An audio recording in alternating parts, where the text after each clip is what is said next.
I'm Dan Galvin, the Director of Community Outreach for the Earth and Spirit Center, and I'd like to introduce you to the latest addition to our education staff, Broderick Sawyer. It's nice to have you on board, Broderick. How's it going? It's Good to going be on well. board. You're Nice, well nice. too. Well, Broderick, can you tell us a little bit, maybe just share with us a little bit about the class that you're going to be teaching and what your students can expect? Mm. So, meditation one. So meditation, in essence, and the way that I teach it and what students can expect. So by training and background, I'm a clinical psychologist. So after a while of working, helping people through suffering, place from suffering, all the way through healing and groundedness, it had a lot to do with the mind. So therapy is one space, right? But mind training is a completely different space. So a lot of times what I would, tell a lot of my former psychotherapy patients is that this space for talking is just to maybe purge some emotion. It's to develop some insights, but it's not for mind training. So mind training and the way that I approach mind training in particular is really just guiding people's attention towards what goes on in their heads all the time. So it is a very much rinse and repeat kind of thing. So we will explore different techniques. We'll talk about the history of meditation, its original purpose, not just the Western productivity performance style of what is it used for, but more so how it's used to see reality clearly, to see things clearly. So we use formal meditation, very basic formal meditation, to sort of sharpen our awareness is the formal technique. And then what I like to teach, in addition to formal sitting meditation, 5-10 minutes a day or so, is the art of meditating on the present moment. And what this does is it takes your 10-minute practice and it makes it a 12-hour practice. So you're just paying attention all the time. You're attempting to, at the very least. Your mind goes away from the moment, you come right back and you keep doing this. And in this way, it tends to open up space for the meditator who is now just a human who is paying attention. So long story short, that's how I tend to teach. And, using a few helpful metaphors, but really in essence, just helping people to tether their awareness and their mind to the moment and then continue to develop that focus and muscle, with meditation in particular being a formal practice of sitting and anchoring for a few minutes each day. So, yeah. That's great. So, I know this is a beginner's class, Med 1, and, can you talk a little bit about who it would be best suited for? I mean, just with the idea that somebody doesn't have to have a lot of, or really any meditation experience coming to this, and what they might hope to get from it. So, I know there are a lot of qualities of life that become improved through meditation. And so if you could explore that just a little bit, that'd be great. Sure. So when we think about meditation, we have to also think about what muscle it's working. Okay.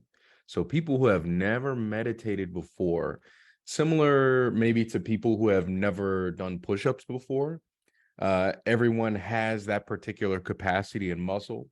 Some may need adjustments, right? But everyone has chest muscles. So in the same way with meditation, anyone can benefit from meditation. Anyone can benefit because we all have the capacity to attend to our minds, to our thought chatter, to the present moment, to this, to that. So in that way, it's almost organic muscle building. So all we're doing is we're using something that everyone has, okay, and everyone can do and engage in. And so now we think about, I think, especially in the Western scientific approach, we think about the results or the effects, okay, of certain things. We say meditation, lowers anxiety, or it'll help you feel less depressed, or, engage you in your values and give your life more meaning and purpose, improve your relationships. We have all of these findings, right? And anyone can, look up a quick Google search of, benefits of meditation, and you'll have, the the full ton of weight of just scientific findings and benefits dumped right on you. But really, what we want to think about is the mechanism. So, how is it that people have lower anxiety, more gratitude, more connection? What's happening? So, I like to, well, come to the class. I'll go into plenty of Eastern philosophy and different things like that that explain this. But for Westerners, we can just talk about the brain science. Okay, so one of my favorite studies, this is consistent across other research studies. It took, I think, about 40 non-meditators or so, people who never meditated. They measured their brains, okay, and different parts of their brains, had them meditate for 2 months, okay, 2 months. And then after those, was that about 8 weeks? So we're talking about a 10-week course, okay? So after 2 months, their brains changed after meditating daily. So a few findings here that explain the benefits for themselves. Like, you want to literally just change your brain by sitting there and closed eyes doing a certain technique for a few minutes a day. Okay, that's pretty good. So a few parts of the brain, the prefrontal cortex, having to do with your reasoning, your attention, okay, your ability to make sense, to be logical, all of those things come from the prefrontal cortex. After 2 months of meditation, this prefrontal cortex grew in size. Okay, so literal intelligence growing in size. Okay, then we also have the amygdala, the emotion center of the brain. We have these findings: less depression, less anxiety. Why is that? After 2 months of meditating, the amygdala shrinks a little bit in size. So emotions do not or cannot sneak up on and overwhelm you like they used to. Okay, because you're sitting, think about that. You're sitting, you're letting everything come up. You just stop reacting to things like that. And what you do, your brain starts to do is just, oh, we don't need this much muscle in our amygdala because we're not reacting. We don't need that much energy there. Okay. Then we have the hippocampus, the memory. The hippocampus grew in size. Okay. So you can remember things better. Why? Well, if you're paying attention more, you're going to get more data, you get more information. Okay. So we're less emotive, we're less reactive, we're more intelligent, we remember more things. Then we're also more compassionate. Why is that? The insula grew in size. The insula has to do with perspective taking, kindness, empathy. Okay. So, we as Westerners, we love the research, right? I think it's important because we are in the West. This is a cultural framing. Okay. I'm giving it to you culturally. And at the same time, there's no way in hell, okay, that meditation and certain practices like this would last for thousands of years if they weren't doing something. Okay. That's tried and true method. When I think about 5 years ago, maybe the New York Times bestseller list, can anybody remember what things or teachings were there that are still here today? What about, let's fast forward 10 years, 20 years, will it still be here?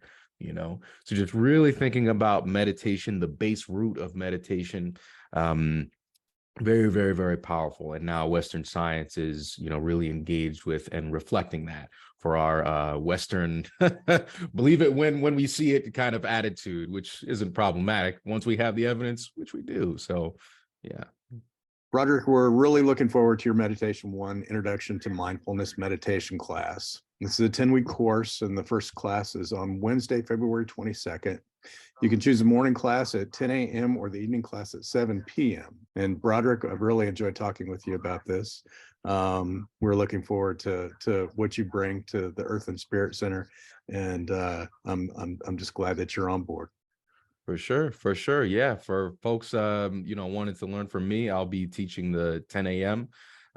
Yeah, for 10 weeks. So yeah, I'm really, really excited.